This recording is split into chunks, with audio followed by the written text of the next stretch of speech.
భవిష్యత్తులో ఆంధ్రప్రదేశ్ క్వాంటమ్ ఇండస్ట్రీని శాసించబోతుందా అంటే దానికి అవును అనే సమాధానం గట్టిగా వినిపిస్తుంది. దీనికి కారణం ఆంధ్రప్రదేశ్ గవర్నమెంట్ తీసుకున్న ఒక గేమ్ చేంజింగ్ డెసిషన్. అమరావతిలో దేశంలోనే మొట్టమొదటి క్వాంటమ్ వ్యాలీని ఏర్పాటు చేయడం. ఇది ఆంధ్రప్రదేశ్తో పాటు మొత్తం ఇండియా రూపురేఖలనే మార్చేసే ప్రాజెక్ట్. ఒక్కసారి ఈ క్వాంటమ్ వ్యాలీ అందుబాటులోకి వస్తే అప్పుడు టెక్నాలజీ రంగంలో ఎన్నో విప్లవాత్మక మార్పులు జరుగుతాయి. మన దేశ సైబర్ సెక్యూరిటీ వ్యవస్థ అన్బ్రేకబుల్ గా మారుతుంది. వైద్య రంగంలో క్యూర్ అనేదే లేనటువంటి ఎన్నో డిసీజ్లకి మెడిసిన్స్ అందుబాటులోకి వస్తాయి. ఇంపాసిబుల్ అనుకున్న ఎన్నో ప్రాజెక్ట్స్ ని ఈజీగా కంప్లీట్ చేయవచ్చు. వాతావరణంలోని మార్పులని, ప్రకృతి వైపరీత్యాలను కూడా ముందే పసిగట్టవచ్చు. దేశ రక్షణ కోసం కూడా శక్తివంతమైన ఆయుధాలని రీసెర్చ్ చేయవచ్చు. అయితే ఇవన్నీ కూడా ఒక క్వాంటమ్ వ్యాలీ ఏర్పాటుతోనే ఎలా సాధ్యపడతాయి, దాని గురించే ఈ వీడియోలో తెలుసుకుందాం. ఈ క్వాంటమ్ వ్యాలీ యొక్క ఇంపార్టెన్స్ అండ్ ఫ్యూచర్లో ఇండియా డెవలప్మెంట్లో ఇది పోషించబోయే రోల్ గురించి క్లియర్గా ఎక్స్ప్లెయిన్ చేస్తాను. ఈ వీడియో చాలా ఇంట్రెస్టింగ్ గా ఉంటుంది. సో ఏ డీటెయిల్ కూడా మిస్ అవ్వకుండా ఉండడానికి వీడియోని లాస్ట్ వరకు చూడండి. ఆల్సో ఈ ఇన్ఫర్మేషన్ మరికొంతమందికి చేరేందుకు ఈ వీడియోని లైక్ చేయండి. 1990s నుంచి ఎర్లీ 2000s మధ్యలో ఆంధ్రప్రదేశ్ రాష్ట్రం ఐటీ సెక్టార్లో ఎటువంటి గ్రోత్ నైతే చూసిందో ఇప్పుడు కూడా సేమ్ స్ట్రాటజీని రిపీట్ చేయాలని ఏపీ గవర్నమెంట్ ప్లాన్ చేస్తుంది. అయితే ఈసారి ఐటీకి బదులుగా క్వాంటమ్ ఇండస్ట్రీలో ఆ గ్రోత్ ని తీసుకురాబోతున్నారు. దీనికోసం అమరావతిలోని 50 ఎకరాలలో క్వాంటమ్ వ్యాలీ ఏర్పాటు కోసం ఆల్రెడీ ల్యాండ్ ని కూడా కేటాయించారు. అయితే ఈ క్వాంటమ్ వ్యాలీని ముందుకు నడిపించే ఒక ముఖ్యమైన కాంపోనెంట్ గురించి మనం ఇక్కడ మాట్లాడుకోవాలి. అదే క్వాంటమ్ కంప్యూటర్. ఐబిఎం, టీసీఎస్ మరియు లార్సన్ అండ్ టూబ్రో సంస్థలు కలిసి 2026 జనవరి కల్లా భారతదేశపు చరిత్రలోనే అత్యంత శక్తివంతమైన క్వాంటమ్ కంప్యూటర్ ని తయారు చేయబోతున్నాయి. దీని పేరే క్వాంటమ్ సిస్టమ్ 2. ఇది 156 క్యూబిట్ల సామర్థ్యం ఉండే హెరాన్ ప్రాసెసర్ ద్వారా రన్ అవుతుంది. అయితే ఇక్కడ మీకు అసలు క్వాంటమ్ కంప్యూటర్ అంటే ఏంటి, దీనివల్ల మనకు ఉపయోగం ఏంటి అనే డౌట్ ఖచ్చితంగా వస్తుంది. దాని గురించే ఇప్పుడు తెలుసుకుందాం. ప్రస్తుతం మనం వాడే నార్మల్ కంప్యూటర్స్ కన్నా సూపర్ కంప్యూటర్స్ చాలా పవర్ఫుల్ గా పనిచేస్తాయని వింటూ ఉంటాం. కానీ ఆ సూపర్ కంప్యూటర్ల కన్నా కొన్ని బిలియన్ రెట్ల ఎక్కువ సామర్థ్యంతో పనిచేసేవే ఈ క్వాంటమ్ కంప్యూటర్స్. ఇవి క్వాంటమ్ మెకానిక్స్ ఆధారంగా పనిచేస్తాయి. వీటి పర్ఫార్మెన్స్ కి ఒక చిన్న ఎగ్జాంపుల్ చెప్పాలంటే, ఉదాహరణకు మన దగ్గర 10 ప్లేయింగ్ కార్డ్స్ ఉన్నాయనుకుందాం. కానీ వాటిలో ఒక్కటే క్వీన్ ఉంది.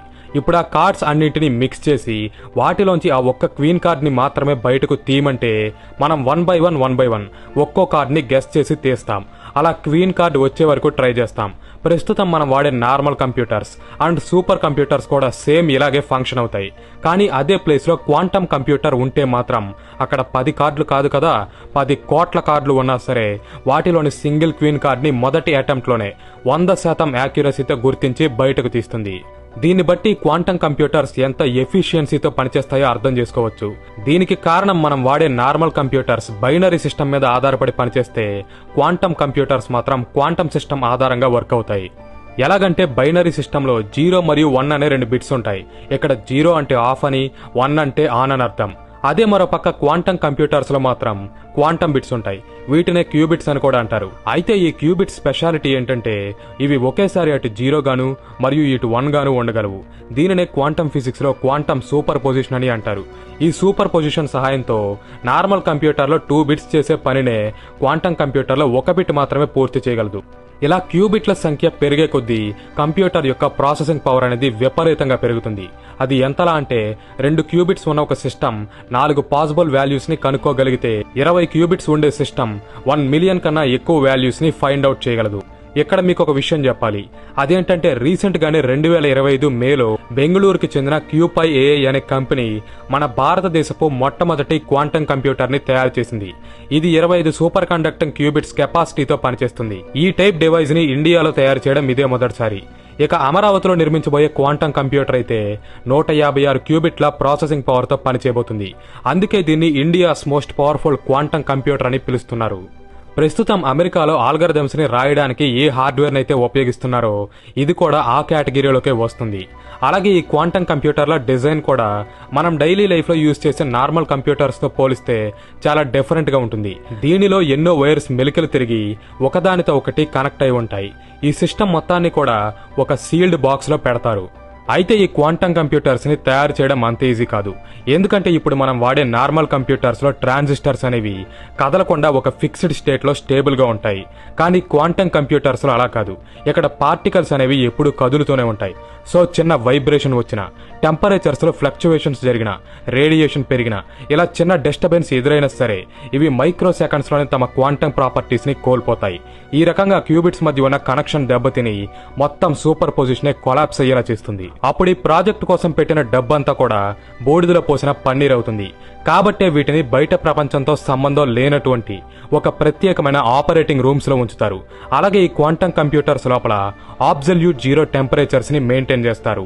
అంటే ఎముకలు గడ్డ కట్టించే -273 డిగ్రీల చల్లటి వాతావరణం మధ్యలో ఇవి ఉంటాయి. దీనికోసమే ఈ కంప్యూటర్ ని ఒక సీల్డ్ బాక్స్ లో భద్రపరుస్తారు. ఇంకా చాలా జాగ్రత్తలు తీసుకుంటారు. సో క్వాంటమ్ కంప్యూటర్ దాని పూర్తి కెపాసిటీతో వర్క్ అవ్వాలంటే ఎన్నో ప్రికాషన్స్ అనేవి అవసరం.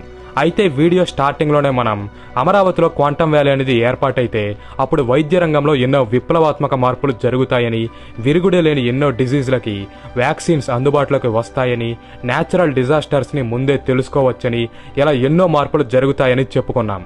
అయితే ఇన్ని వండర్స్ జరగబోవడానికి కూడా ఈ క్వాంటమ్ కంప్యూటరే కారణం.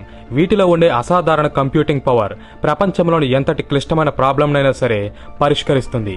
ఎందుకంటే ప్రస్తుతం మన దగ్గరున్న ఎంత గొప్ప సూపర్ కంప్యూటర్ అయినా సరే ఒక సమస్య వచ్చిందంటే దాన్ని సాల్వ్ చేయడానికి ఒక్కో సమాధానాన్ని 1 by 1 చెక్ చేసుకుంటూ వెళ్తుంది. అలా కరెక్ట్ ఆన్సర్ వచ్చే వరకు ప్రయత్నిస్తుంది. అయితే ఇది చాలా టైం పట్టే ప్రాసెస్. కానీ క్వాంటమ్ కంప్యూటర్స్ మాత్రం దాని క్వాంటమ్ సెర్చ్ లో కరెక్ట్ ఆన్సర్ కోసం కోటాను కోట్ల సాధ్యాసాధ్య మార్గాల్ని ఒకేసారి అన్వేషించి వాటిలోని సరైన సమాధానాన్ని పసిగడుతుంది. అది ఏ విషయంలోనైనా సరే. అలాగే ఇక్కడ మనకు కనిపిస్తున్నట్టు upper case, lower case, numbers మరియు సింబల్స్ ఉండే ఒక పాస్వర్డ్ ని క్రాక్ చేయడానికి ఇప్పుడున్న సూపర్ కంప్యూటర్స్ కి 174 సంవత్సరాల టైం పడితే క్వాంటమ్ కంప్యూటర్స్ మాత్రం దాని ప్రాసెసింగ్ స్పీడ్ తో ఈ పాస్వర్డ్ ని జస్ట్ 7 సెకండ్స్ లోనే క్రాక్ చేస్తుంది. అంటే ఊహించుకోండి దీని స్పీడ్ ఎటువంటిదో. ఇది ప్రపంచంలోని ఎంత స్ట్రాంగ్ పాస్వర్డ్ నైనా సరే కొన్ని సెకండ్స్ లోనే క్రాక్ చేయగలదు. కానీ ఇది సృష్టించే ఎన్క్రిప్షన్ ని బ్రేక్ చేయాలంటే మాత్రం శత్రుదేశ హ్యాకర్లకి ఒక జీవిత కాలం కూడా సరిపోదు. ఈ రకంగా క్వాంటమ్ కంప్యూటర్ ఎన్నో కాంప్లెక్స్ క్యాల్కులేషన్స్ ని చేయడం ద్వారా అసాధ్యం అనుకున్న ప్రాజెక్ట్స్ ని పాసిబుల్ చేయగలదు. కొత్త వ్యాక్సిన్స్ ని, డ్రగ్స్ ని డిస్కవర్ చేసి ప్రాణాపాయంలో ఉన్న పేషెంట్స్ ని కాపాడగలదు. హ్యూమన్ డిఎన్ఏని మాడిఫై చేయగలదు. భవిష్యత్తులో రాబోయే ప్రకృతి విపత్తులని 100% యాక్యురసీతో అంచనా వేయగలదు. అలాగే ట్రాఫిక్ ని కంట్రోల్ చేయడం, స్టాక్ మార్కెట్ లో రిస్క్ ని తగ్గించడం, ఆర్టిఫిషియల్ ఇంటెలిజెన్స్ వంటి కొత్త టెక్నాలజీస్ ని తయారు చేయడం, గూడ్స్ ని ఒక ప్లేస్ నుంచి మరో ప్లేస్ కి సరఫరా చేయడంలో కాస్ట్ ఎఫెక్టివ్ రూట్స్ ని కనుక్కోవడం, cyber security, defence industry, cryptography, ఇలా ఎన్నో రంగాలలో ఈ క్వాంటమ్ కంప్యూటర్స్ మార్పుని తీసుకురాబోతున్నాయి. ప్రస్తుతం అమరావతిలో నిర్మించబోయే క్వాంటమ్ వ్యాలీ 2026 జనవరి 1 నాటికి అందుబాటులోకి వస్తుందని చెప్తున్నారు. ఇక్కడ కంప్యూటర్ నిర్మాణంతో పాటు డేటా సెంటర్స్ ని, రీసెర్చ్ ఇంక్యుబేటర్స్ ని, టెక్ పార్క్స్ ని కూడా కట్టబోతున్నారు. అయితే ప్రపంచాన్ని ఇంతలా రెవల్యూషనైజ్ చేస్తున్న ఈ క్వాంటమ్ ఇండస్ట్రీలోకి అమెరికా, చైనా వంటి దేశాలకు ధీటుగా మన భారత్ కూడా, ముఖ్యంగా మన ఆంధ్రప్రదేశ్ రాష్ట్రం కూడా ఎంటర్ అవ్వడంపై మీరేమనుకుంటున్నారు? దీనిపై మీ ఒపీనియన్ ని కామెంట్ చేయండి. అలాగే ఫ్యూచర్ లో ఇటువంటి మరిన్ని ఇంట్రెస్టింగ్ వీడియోస్ కావాలనుకుంటే తప్పకుండా మన ఛానల్ ని సబ్స్క్రైబ్ చేసి బెల్ ఐకాన్ కూడా ఆన్ చేసి ఛానల్ ని ఫాలో అవ్వండి. అలాగే ఈ వీడియోని లైక్ చేయండి. ఇది ఈ వీడియో. Thanks for watching. జై హింద్.